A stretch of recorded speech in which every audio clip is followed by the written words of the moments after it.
Hey everyone, welcome or welcome back here to my channel where we play Planet Zoo. Today we're gonna make a habitat for these lovely Eurasian Lynx. Of course, today I'm also gonna give you a bit of info on these beautiful cats. And today the info is coming from wildcatconservation.org. I will of course link it in the description. Today we're gonna start with the Danish word for lynx, and it would be los. And if we take the Eurasian Lynx, which is this lynx specific, then it would be Eurasisk los. But these beautiful cats are primarily known for these dark tufts that they have of their ears. It's what I always remembered them for when I was a child. As an adult, I appreciate a lot more of the animal, but as a child it was mainly those tufts of dark hair that made the lynx stand out from all of the other cats. The Eurasian lynx is the largest of the lynx, and they actually live in a lot of different places depending on where they live. Let me explain. In Europe and Russia, they actually live primarily in the forest, but when we go to Central Asia, where they also live, they live in open wooded area or in a semi-desert environment. They also live in the Tibetan plateau. I'm so sorry if I butchered that. And they actually live in the Himalayas up to 2,500 meters up, not foot, meters. And they can live in Arctic and tundra areas, and actually they have different furs depending on where they live. So the further north a lynx live, the more grayish its coat would be, where when you go further south it becomes more yellowish brown. And also the spot of the lynx can vary, and some of them don't only have spots but also stripes, and these spots actually changing throughout the year. So in the summer they will be really dark, a blackish brown, but in the winter they fade and becomes paler, and on some lynx they can actually disappear through the winter. Because they are the largest of the lynx, they can hunt a lot more than just hairish rabbits, smaller animals like them, but they can also hunt deer and other kinds of bigger animals. And they are actually also known to catch animals in trees, especially in places where they have to fight with bears and wolves and other big carnivores for the food. The Eurasian lynx is hunted for its fur, and it is of course happening illegal a lot of places, but it's actually also legal to do in Sweden, Norway, Finland, Estonia and Latvia. Sorry, I'm so bad at this. But in other countries such as Switzerland, Slovenia, the Czech Republic, Austria, Germany, Italy and France, they actually have made a reintroduction program. And studies show that as long as you reintroduce them at a place where the food source will be big enough, they can really thrive in nature even though they was born in captivity. So that's actually a place where zoos like this can help a lot. I will add though, even though a lot of the countries that have the Eurasian lynx have a lot of them, the main problem is that they live really far apart. So if you could actually bring the lynx together that already lives in nature, that there would be enough, but because they live so far apart from each other, it is an issue, and that's why it makes sense to reintroduce them. But let's focus a little on the build today. As you can see, I pretty much did the same as I did with the badgers by lowering the terrain and then just put up a stone wall and added the cave. I feel like it would be important for the lynx to have a cave.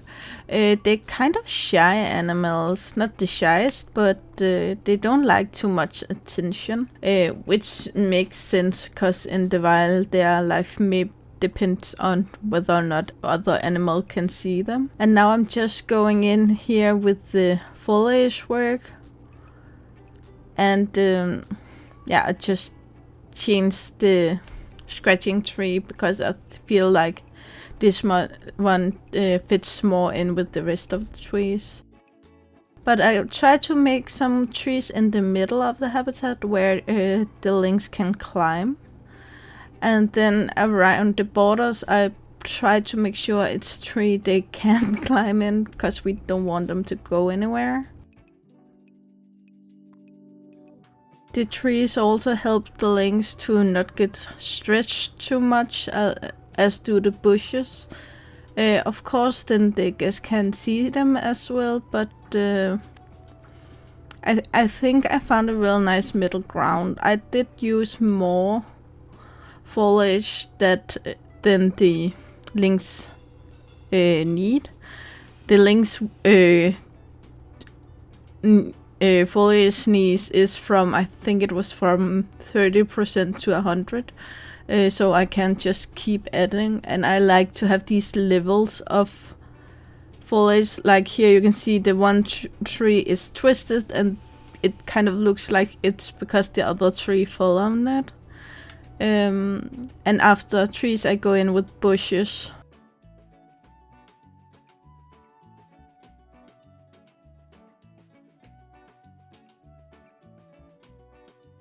The ones in here is just because you can actually see beneath the viewing area from the other viewing area inside the cave. With these bushes I actually only use the biggest size because I can just lower them further in the terrain, and then they become smaller. It's faster than going back and forth and choosing different bushes. And I try to keep the area out here in the same theme with this. Of course it will be more there will be more foliage on the outside, or closer together foliage. But it's primarily because, first of all, I wanted to fit with the theme, but also because I really like to kind of make the stones look smaller and more natural. Also because I kind of forgot to turn the stones around when I placed them. So if you look careful, you can see it's the same stone, the same way, all the way around. So by doing this, I draw focus from the stones to the foliage. And I kind of like the color scheme of the pink bushes with these blue flowers. Blue or purple, I don't know. But I like the colors together. And again, I just throw them in everywhere, and all of the plants I add, I throw them in together because I want them to look like it grown wild and just grows where it natural would grow, like around trees where there would be shadow, around stones because there would be shadows, but also places where the lynx doesn't go, because if you walk area a lot, then you actually kills the plants beneath you if you do it enough. So. But here I actually also kind of copied what I did with the badgers. I don't know if you could see it earlier, but this habitat is kind of across from the badgers, and then there's room for one more to the right of this habitat and to the left of the badgers. And I do know what I'm gonna place there, but I'm not gonna tell you yet. So I kind of like this scheme of this European forest. Just make it fit there and there.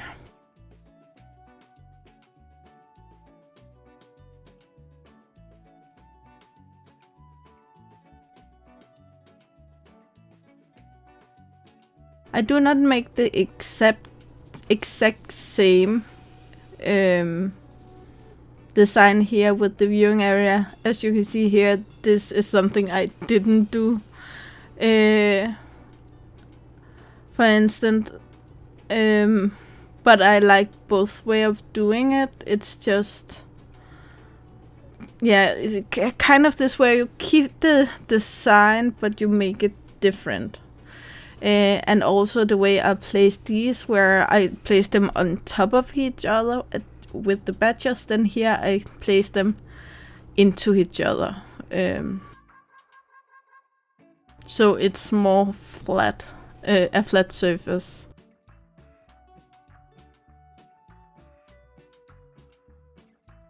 And then I just go in and refit these ones, and then I go in and make kind of the same fins as I did before, but I do make this small change where instead of putting 2 ropes, I put 3, and it's actually because by using 2 ropes, I kind of feel like you could fit a small child's head between, and maybe the badgers could hurt a child if they really wanted to, but the lynx will hurt a child.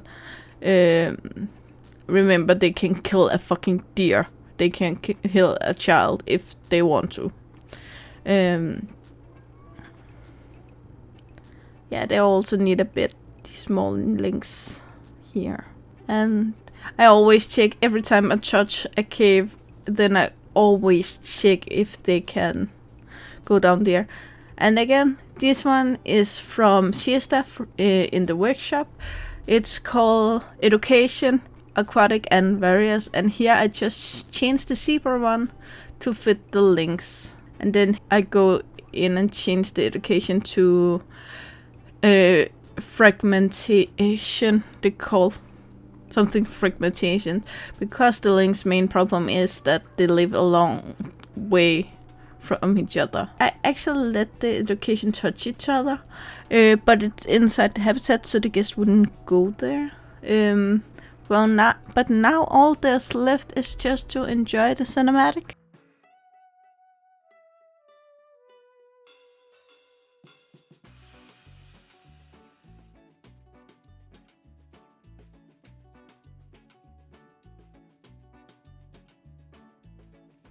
Here you can see the shadow is from the upper viewing point of the pygmy hippo. And you can see the stones automatically look smaller.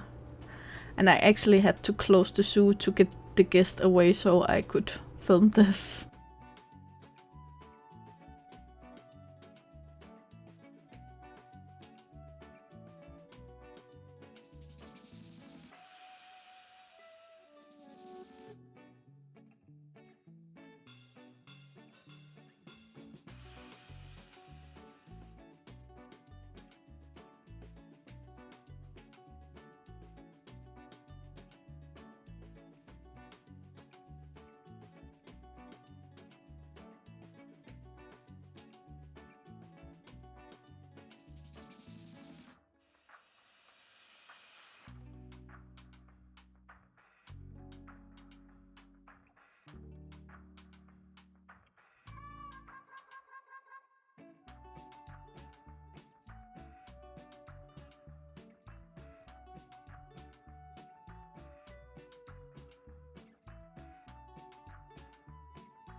So I just want to use this view of this tree climber to say thank you so much for watching, and you know the drill. Like, subscribe, and turn on the bell notification so you know the next time I upload a video. I really hope to see you again, either in the comments below or in the next video. Bye guys!